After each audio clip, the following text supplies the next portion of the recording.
who is Community Development Director, and Tiana, who is the Outreach Coordinator, or everything else in the office, I guess. So we'll get going here in just a second. We do have, we'll go ahead and call the meeting to order. We do have approval of the minutes. Did those minutes ever come out, Tian? For the We don't have any submitted at this time. They should be ready to be submitted for Thursday. Gotcha. Okay. And communications. Has anybody received any communications outside of our regular communications? So Tian received a presentation from Safe Futures, I believe, but she'll be putting that up during the when we're talking to them. Okay, great, thank you.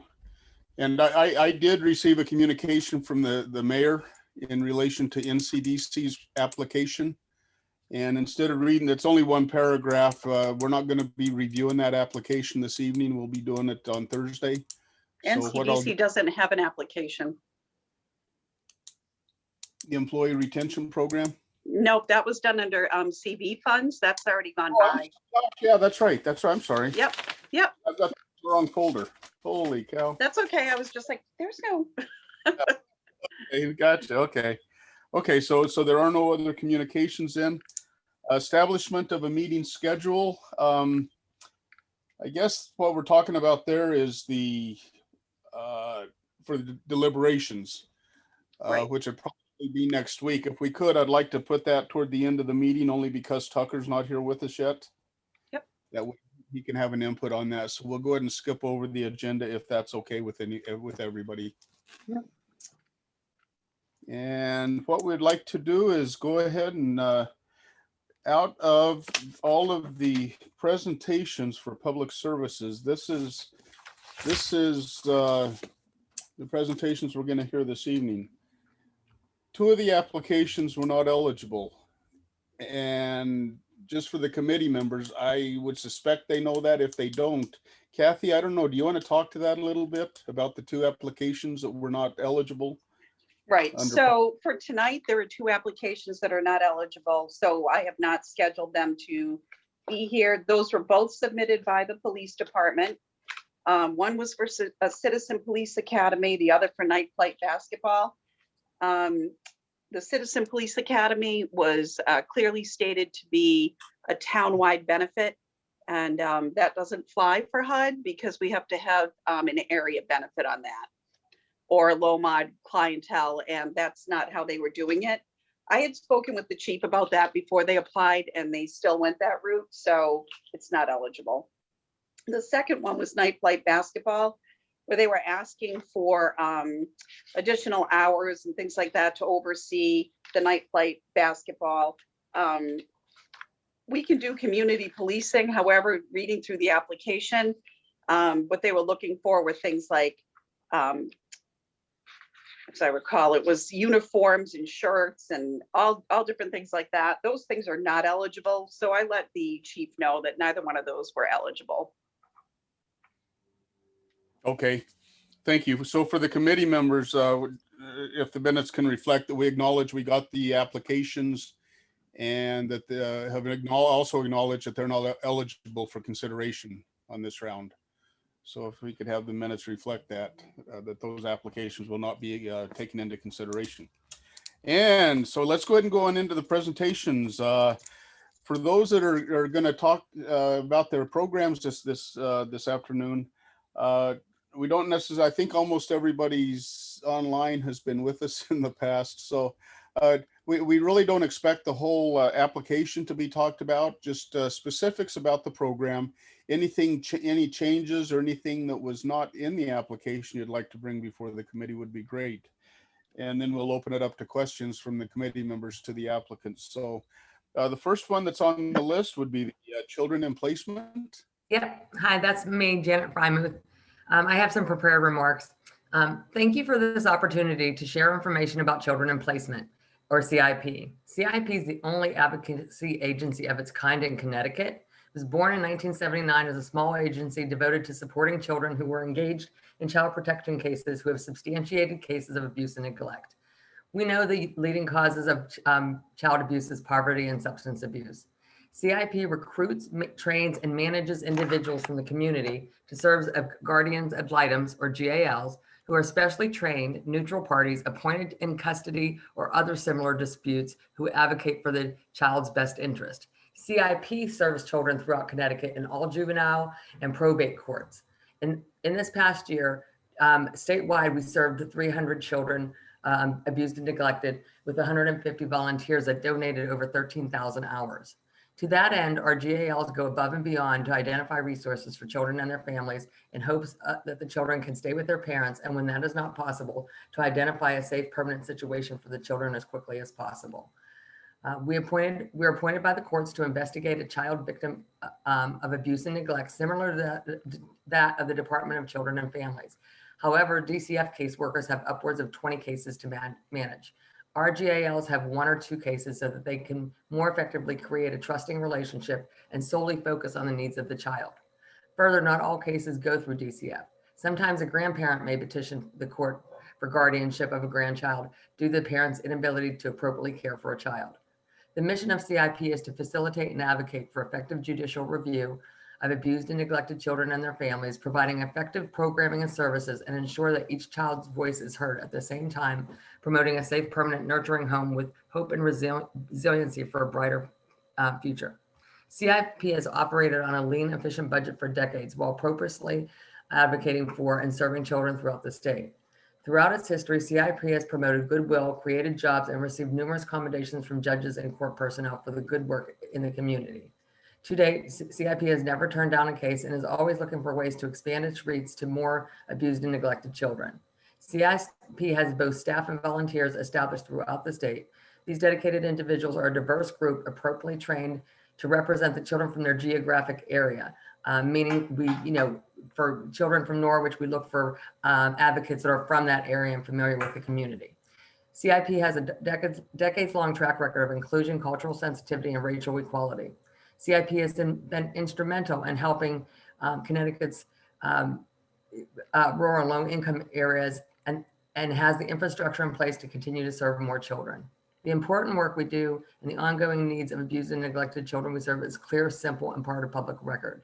Working together, we can help CIP continue to recruit, train, and supervise court-appointed volunteer advocates who work to ensure that each abused or neglected child has a loving, safe, and permanent home. That's it. Any questions? Any committee members have questions? Yes, I do. Sean Barnes here. Hi. How many individuals? So, what's my question? This funding that we're giving out, how many Norwich residents is this going to go out to, and how do you select these individuals that are located in Norwich? Mm-hmm. Well, we don't select them. We're appointed to them by the court. And so we estimated that we would do about 30, work with 30 children, which, given, our cases can be, we try to close them as quickly as possible, but our cases sometimes can be years long. And so we report on how many cases we open, how many cases we close. And it's not only serving the children, that's our focus, but it's also providing resources to families, especially during COVID. There was a lot of things where the families needed food or families needed support with housing and things like that. So that's what our advocates really do as well. So this funding will go towards, you said about 30 individual Norwich. So basically this funding will go towards those individuals. Correct. Mm-hmm. Okay. All right. Thank you. Mm-hmm. Any other questions from the committee members? I do have one question on the application on page 4 of 14. Okay. This is part of the budget. Regional manager salary $40,000. It says CDBG portion of salary 3. What is that? Let me just look real quick. I just had that open and now I can't find it. Let me see. And what page did you say it was? Page 4 of 14. Okay. Oh. Okay. Page 1, 2, 3. And what number was it? I'm sorry. Page 4 of 14. It's under the funding questions. Oh, 100% would be used for administration and salaries, that one? Program beneficiary outcome statistics, and it goes into staffing resources. Okay, I'm looking at the narrative. Is that the right part? No, it's a little past that. It's once you Okay. get past, yeah, the page numbers on this are not, you know, they don't come out Okay. very good. It's like the one. Okay, I see where you're at. Let me see. 1, 2, 3. 9th page in on the application. Okay. Salary. Oh, 3. I think that's an error. That was the funding that we were asking for was a portion of her salary. And let me go down to the budget to see if it shows that. In percentage wise, it would be, let me just calculate it really quick.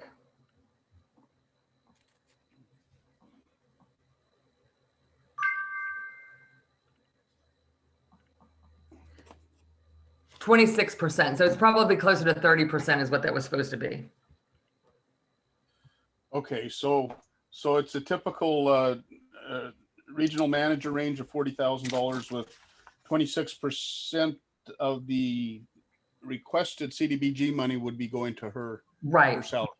And that's, you know, we get funding from other towns. And so we have regional offices. So we have like a Bridgeport office, a Waterbury office. And when we ask for CDBG funds, we're mostly salary because we have the volunteers, and it's to manage those and recruit and manage the volunteers. And so that's what we ask for, is to support our staff in that area. Okay, great, thank you. Thank you. Mm-hmm. Anybody else have any questions? Hearing none, thank you very much. Quickly, sorry, Les, this is Gemma. Yeah. So along the same lines, and I apologize about the sirens in the background, but along the same lines, and right next to what Les was just talking about, just a point of clarification. It says full-time or part-time, and it says part-time to full-time. Right. So we had just received funding from Norwich recently, January, I believe. And so that was our intent, was to move her to full-time. And like I said, we just got that. So we're working on that process right now, but we're not there yet because we didn't have the funding to do it. Understood. So it's going to start off as a part-time position, and you're going to work into full-time? Well, she's already working, but right. So we want to increase her hours is what it was. Understood. Thank you very much. Mm-hmm. Okay, any other questions? Okay, hearing none, thank you very much. Thank you. Appreciate that. Mm-hmm. Okay, and the next one up is Thames Valley Council for Community Action, Home Against Homeless Prevention. This is number 3 in the application package. Hi, good evening, everybody. So I'm John Paul Mandelberg. Thanks for the intro, Les. And I'm the Director of Housing Services here at TVCCA. I'm joined too on the call by Mary Milanese, who is our Development Director. So thank you for the opportunity to speak tonight, as well as the opportunity to receive some of this funding in years prior. Just going to give a kind of brief overview of the program, and then happy to take any questions, as Janet did as well. So this program, our Home Again project, as we call it internally, provides homelessness prevention and diversion supports throughout New London County primarily, and certainly within the area of Norwich. By and large, assisting local households to avoid becoming homeless. We transitioned our family shelter services back in the summer of 2016 to kind of focus on this further upstream preventative and diversion focused support. And by doing so, kind of more closely align with our agency mission to promote community and household self-sufficiency and resiliency in the area. So it kind of mirrored that that mission a little more closely. Many of our clientele have typically been faced with a notice to quit or facing eviction or some other instability as it pertains to their housing. And so our pursuit is to assist them either typically first and foremost maintain their existing housing or quickly and rapidly rehouse them so as to avoid becoming homeless. And we see this as kind of mitigating a few different negative outcomes. First, it's more efficient, less of a cost burden both to the household and to the landlords in many cases, if they can avoid going through the full eviction proceedings. And then the biggest one is it helps prevent these households from having to experience homelessness directly, as well as any trauma associated with that in the event that a young family may need to enter into a shelter setting. We do this by providing financial assistance. So all of our funding through this avenue in the past and in the future will go direct to client assistance. And we do this through landlord mediation, providing financial literacy training, self-advocacy, and then linkage to other peripheral services once their housing is secure, in addition to that financial assistance. And as you might imagine, most of the financial assistance is geared toward that rental assistance, security deposits of a new apartment, utility assistance in some cases, anything that might help to make their housing more stable. Just to give you a sense of scope, throughout New London County for our most recent program year, we provided financial assistance to just over 100 families, 38 of whom, or close to 40%, were Norwich residents. And we don't just provide the financial assistance, that is a big component of this. So funding helps to underwrite that, but we also provide crisis support and short-term case management to an additional 40 households, 17 of which were Norwich residents without the financial assistance component. And then we track how successful the intervention was. So typically for a period of 180 days post-enrollment. And then within our homeless management infrastructure system, we also track 12 months out. And for our most recent program year, we didn't see any of those households served kind of pop back up on our homelessness system radar. So did not return to a state of housing instability. Kind of a quick overview of the program, and happy to take any questions anyone has. Okay, thank you. Mhm. Any questions on the program? So this is Gemma. Thank you so much for your presentation. My very first question is, last year it looks like you were asking for 29,000, and this year you're asking for 20. I was just curious why. That's a good question. I think there was and Mary can chime in here too. If there's an error on a request page from last year. We got $20,000 last year. I apologize for that. So we got 20,000 last year and we're asking for 20,000 this year. Human error. They happen. Got it. It just looked like it was that you were asking for more last year. You received 20,000, so now this year you're asking for 20,000. Correct. Just curious. Also, I guess a second question. Forgive me if you've already briefly sort of answered this, but do you also connect them to people to other programs that can support things like educational training and job training? I mean, what sort of networking do you also do? I would imagine you also do that. There's a limited amount that you can do, but you can at least connect people to other services. Yeah, we try and recognize that no one agency is going to be experts in every field or every avenue of the social determinants of health. So we make every effort to refer externally. For a lot of cases, we refer for mental health supports to local partners like Reliance Health in the Norwich area or Sound Community in the New London area. But as a community action agency, we do kind of operate under the human services infrastructure. And so do a lot of kind of case conferencing and referring internally with other departments within the agency. So to name a few, you mentioned education and job training. So we have a presence at the American Job Center in Montville, internally, and then partnering with the Department of Labor. We also provide early childhood education through our Head Start, Early Head Start, and Little Learners programs. And then a lot of nutritional supports, kind of running the gambit of age from WIC, from 0 to age 5 children in the household, all the way up to our senior nutrition program through Meals on Wheels. So we can kind of fairly holistically, once we always want to kind of make sure that their housing, that foundational place to lay their head, is kind of stable first and foremost within that housing first model, but then try and provide all those wraparound peripheral supports as well, either internally or externally. Perfect. Good answer. Thank you so much. Sure. Okay, any other questions? Hearing none. John Paul and Mary, thank you so much for the presentation. We really Yeah, thank appreciate you. it. You bet. Okay, and the next one up would be Norwich Works, Norwich Human Services, number 4 in the application package.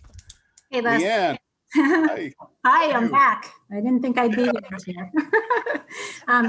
Would you mind if I flipped and did rapid rehousing just because it segues so nice with John Paul's program? Absolutely. Yeah, that's fine. So for the Okay. committee members, we'll do rapid rehousing first, and then we'll go into Norwich Works. So yeah, that's fine. So John Paul so eloquently laid out why both his agency and my agency ended running emergency shelters, right? The way that you solve homelessness is to avoid housing issues for people and to rapidly rehouse them if they do fall out of housing. So in 2012, we stopped doing the hospitality center downtown for single men. And this is a great partnership between Norwich Human Services and TVCCA. TVCCA assumes responsibility for the families, and Norwich Human Services assumes responsibility for individuals who are homeless in our community. So it's the exact same program for the exact same reasons. We do things like pay first month's rent or security deposit or a utility bill. In the grant, I always give you like a little vignette,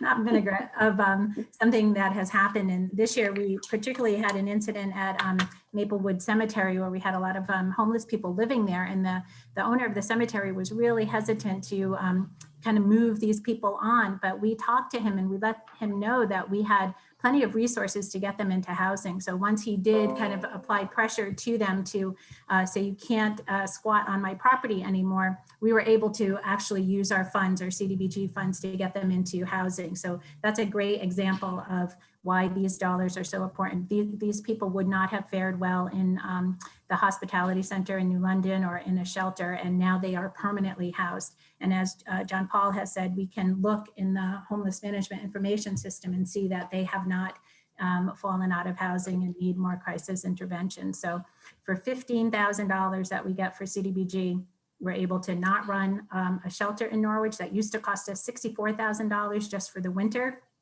We're able to house people basically for about $300 per person. We can get somebody into housing. Sometimes it's a lot less. Sometimes it's a bus ticket to get to your sisters in New York. And that's why our costs kind of fluctuate. But we do many different strategies to keep people housed and out of shelter in Norwich. And this kind of allows us to not run a shelter, right? It gives us the resources so that we can say we are taking care of our own people, we are being responsible in this area, but we're just not doing it by running a shelter that really doesn't do what we would want it to do. Okay, great. Any questions for the rapid rehousing shelter diversion program from the committee members? Thanks, John Paul, for laying that out so well for me. Thank you, Leanne. All right. That's great. Okay, so that was rapid rehousing. If there's no questions, Leanne, let's go ahead and go to the Norwich Works program. Okay. And Gemma so rightly asked about wraparound services and what else can we do for people, right? So our Norwich Works program is a great program that addresses all of the concerns of CDBG, right? It quickly increases the income of people who have access to the training that we're able to pay for them.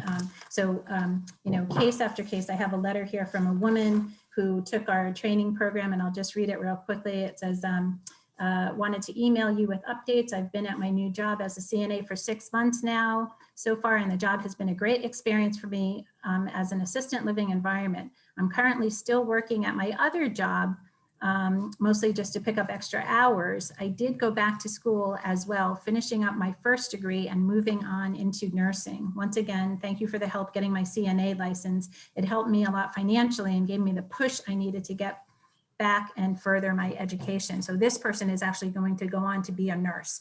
So, you know, we talk about this ALICE population all the time, and the people who are working 40 hours a week, but they're working at $13 an hour, and they literally cannot support themselves in Norwich, Connecticut. The average 2-bedroom rent in Norwich is $1,190, more than my mortgage in beautiful Norwich town. And people need higher income. So we take them, put them through a quick training program, and their income goes from minimum wage up to $17, $16 an hour, and it just lifts them right up, right along. I think it's exactly what we want to be doing in human services, is getting people out of human services back into really good paying jobs, and giving them that confidence that they can continue their education and move on. It's just a great program. We typically get $50,000 from CDBG. I did increase it to $60,000 this year because I increased the hours of the employment specialist who does all this work from 21 hours to 28 hours.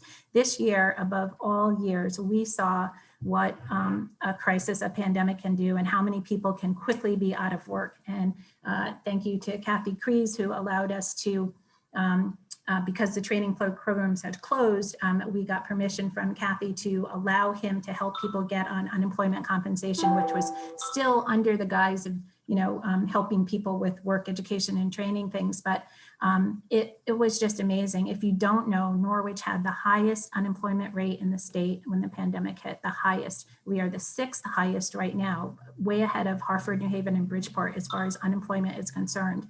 So we are particularly vulnerable in this area because we have such a service-heavy industry, and something like a pandemic or anything else that impacts the service industry will devastate Norwich. So we need to have people in healthcare jobs. We need to have people in jobs that aren't so service reliant.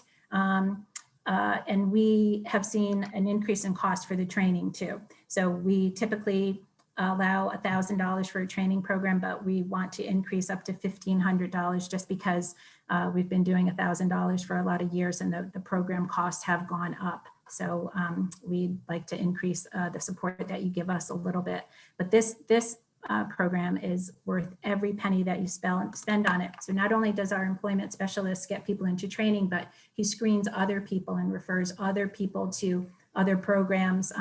When I do the quarterly report, I just count the people that we spent CDBG money on, but he's screening people, he's hooking people up with transportation, giving them job leads, doing a lot of other things. So the impact is about 230 people a year he touches and helps them with various things.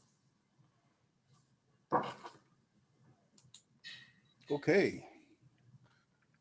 Thank you. Any questions for Leanne? Any questions for Leanne?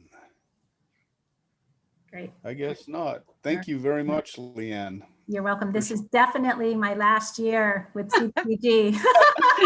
Okay, I said that last year, but I am retiring July 1st, so I want to thank you all so much. No.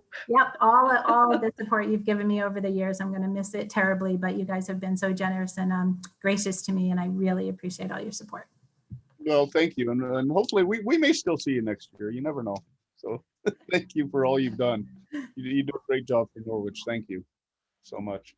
Leanne, this is Gemma. I just wanted to thank you so much for your presentation, and also just to mention, I mean, receiving a letter like the one you read just must be so rewarding, and just, give you just added emphasis in terms of why, the program is so valuable and continue. Yeah. That's fantastic, because it is just keeping somebody level, but it's actually really just allowing them to move ahead and really improve the quality of their life and Right. everything that relies on them. Absolutely. So rewarding. Okay. Thank you, Leanne and Gemma. And the next one on the list is Safe Futures. Hello. I know you've heard me talk some years in the past as well. I'm Margaret Susoff. I'm from Safe Futures. I'm Director of Grants and Compliance. And I have a few colleagues with me here tonight. Christine Foster, who's Director of Crisis Counseling and Camp Hope. Kevin Barney, who is our Regional Law Enforcement Advocate Coordinator. And he is the person working with the Norwich Police through our VAIL program. And also Shauna Harrington, who's our Senior Court Support and Lethality Assessment Program Supervisor, which is also known as LAP. And there's some connection with the police there as well. So I did send, you sometimes when we meet in person, which actually this is the second year now we're doing a Zoom call, which is not my favorite. But when we've met in person, I have brought in some just general information about Safe Futures. So I did send something to Tian that she's putting up right now on her screen. So just, a quick overview of Safe Futures, that we serve all of southeastern Connecticut of New London County, all 21 towns. We serve about 7,000 victims a year of domestic violence, sexual assault, stalking, and trafficking. We offer many services and programs to all victims and their children. We have shelters. We have counseling programs. We work in the courts. We work with police. We also work in the schools through our prevention education program. Out of the 7,000 victims, about 25% are residents of Norwich. So we're here tonight and in the past to thank you also for our support in the past. Dan, you can take that down now. Thank you. And I can, that can be available if anybody wants that handout as well.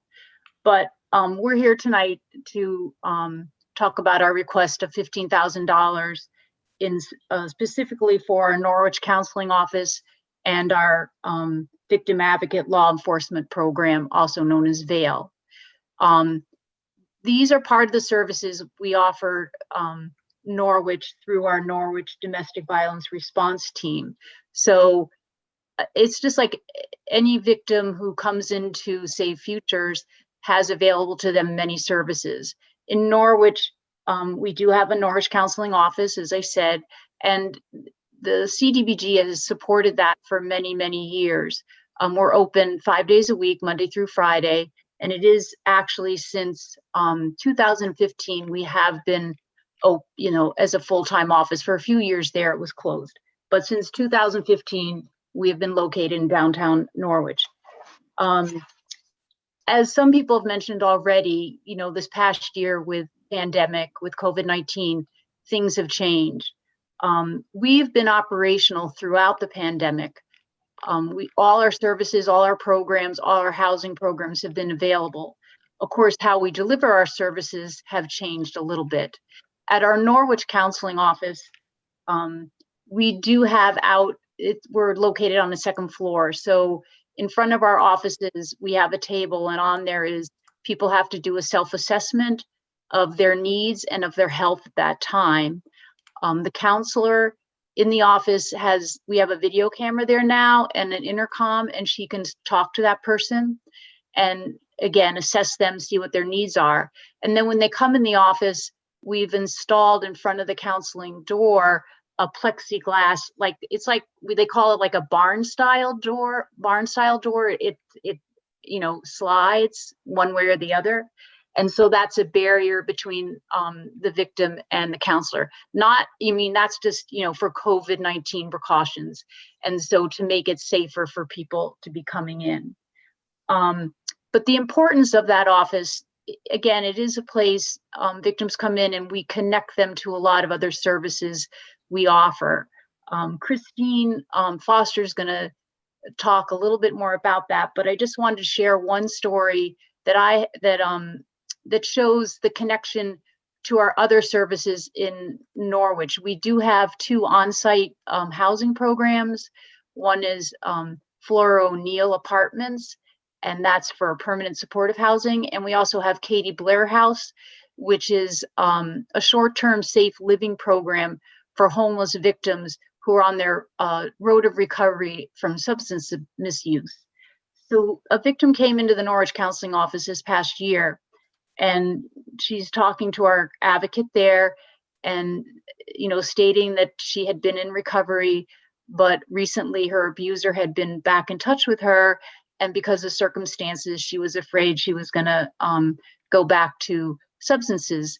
So the advocate called our Katie Blair House advocate right away, and they were able to have a spot for her at Katie Blair House.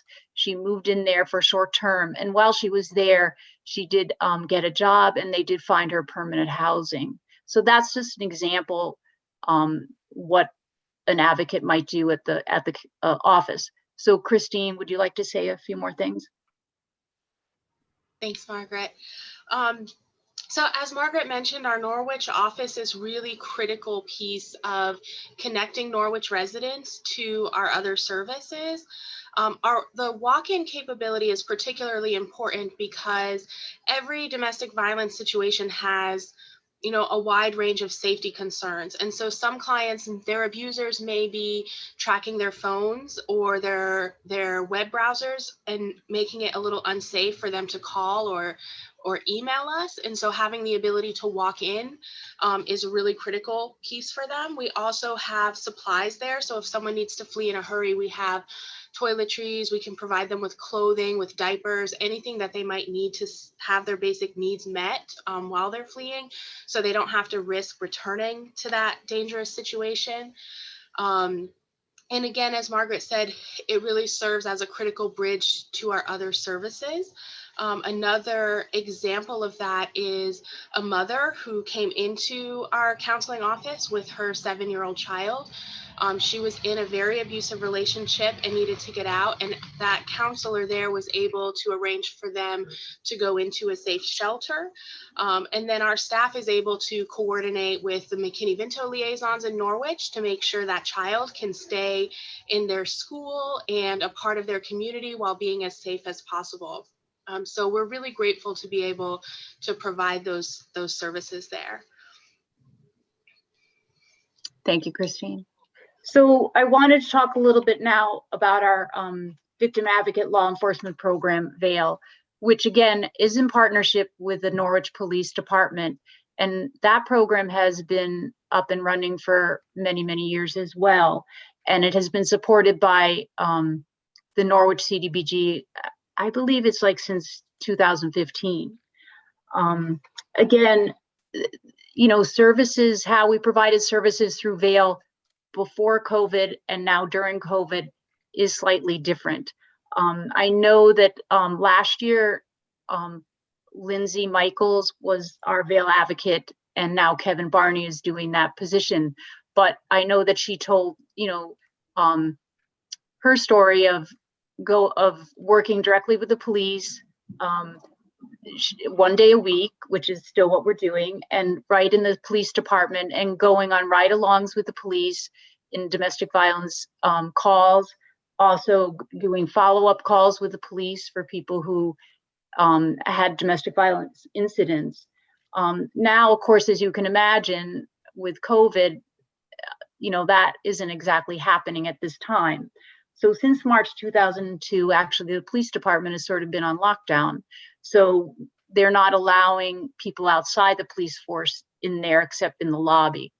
So Kevin Barney has started his position with us in October. And now on a weekly basis, he gets information from the police. They meet in the lobby. He gets a list of the domestic violence arrest incidences of that past week, and he does follow up. So again, although we're not at the police station, we're not doing ride-alongs, we're not doing follow-ups, we're providing the same, offering the same services, but on the phone. So he is doing follow-up with victims. He's calling them. Now, many times these victims, because when the police goes out on a call, a domestic violence call, they're doing an assessment called lethality assessment. And if they find that victim's at risk of murder, they directly call a hotline at Safe Futures, which is picked up by a counselor 24/7. And so that victim might have already talked to an advocate, but maybe they didn't. Not all people do that right at the incident. But so Kevin can tell from our database, if that victim he's calling, if they've had any services from us, that type of thing. So he does a follow-up. It might take 3 times before he connects with that person, but he continues to try. And when he does reach that victim, again, he reviews what he can offer to them. They might have questions about the police. They might have questions about the court. And even though we provide a lot of court support services, maybe they haven't been to court yet, or maybe they have and they have questions about that. He also does safety planning with them, which Christine also mentioned. And really, he offers any of the services we have through Safe Futures, and also resources they might need outside of Safe Futures. So that's just a review of what we're asking for. We do appreciate the continued support, and if anyone has any questions. Okay, thank you for the information. Any questions from the committee members?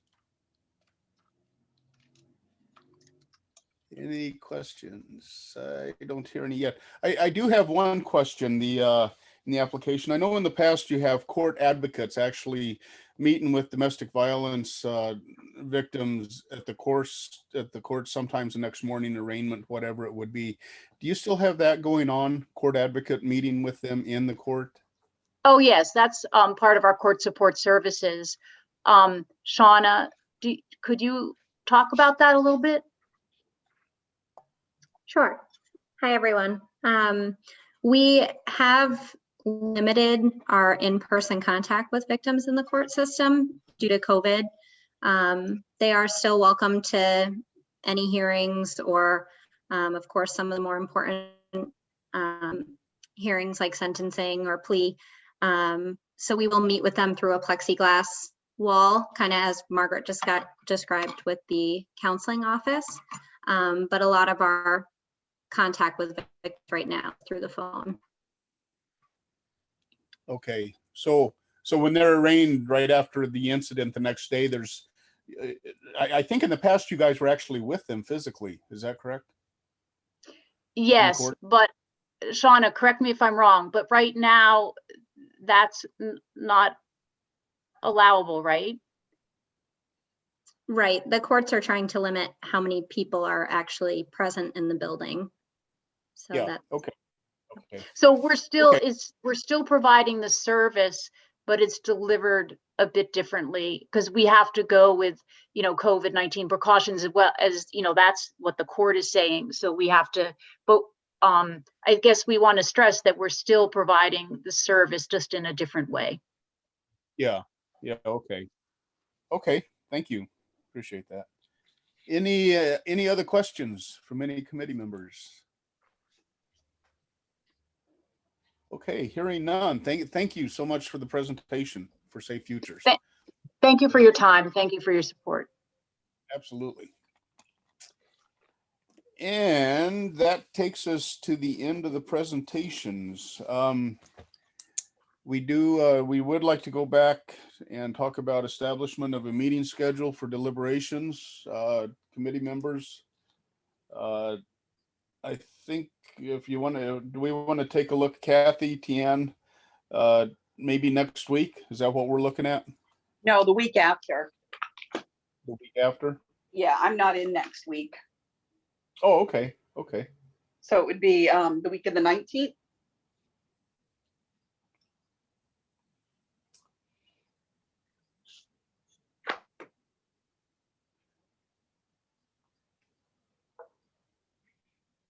Okay, week of the 19th. I'm available on the 22nd. Committee members? How are you guys? Are you available on that week? 22nd can work for me, but preferably 4 o'clock or later. Yeah, 22nd won't work for me, unfortunately. Okay. How about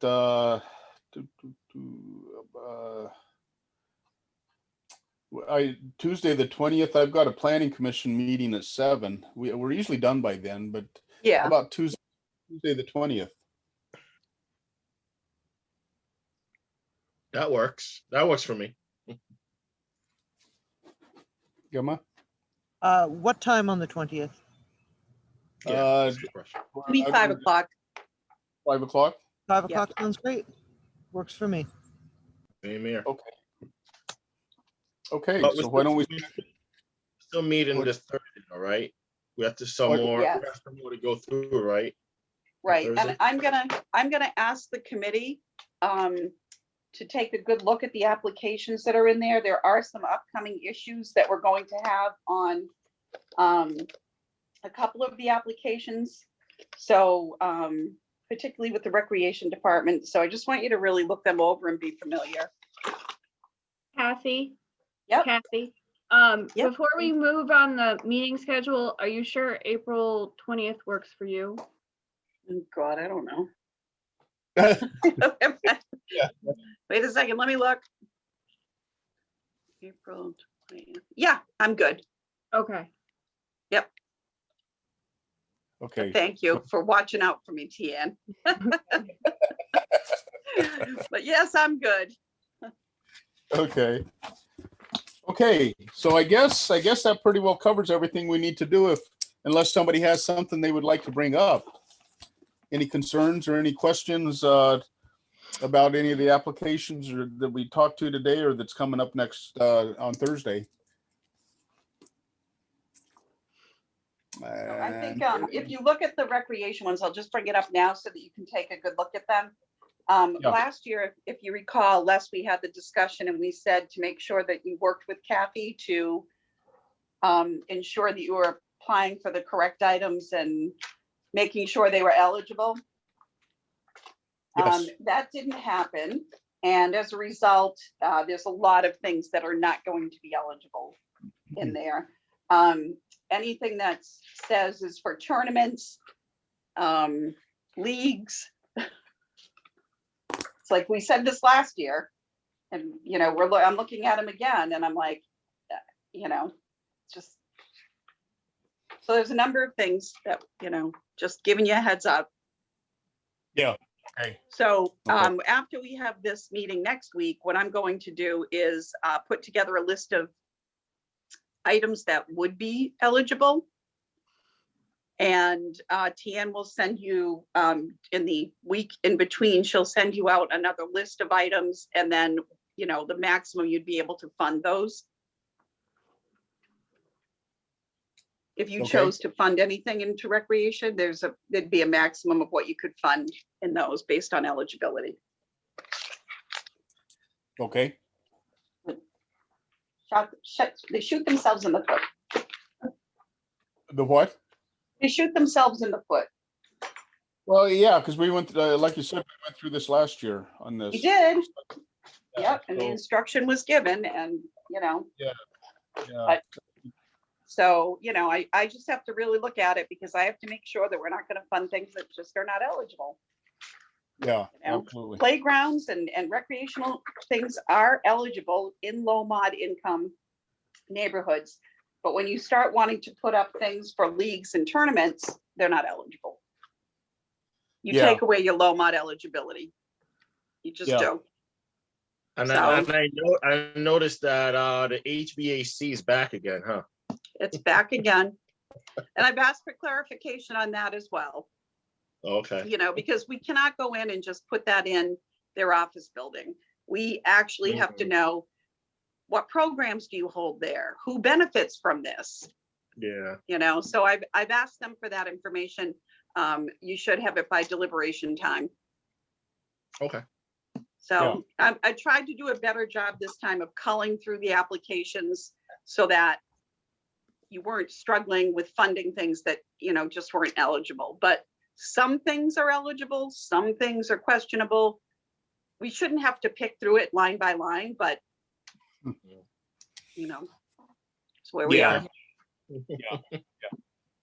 Yeah, well, Sounds good. what we need to do. So, Yeah. I just want to Okay. give you the heads up that there will be, a few Some little concerns. issues coming up. Okay. Okay. Appreciate Sounds it. good.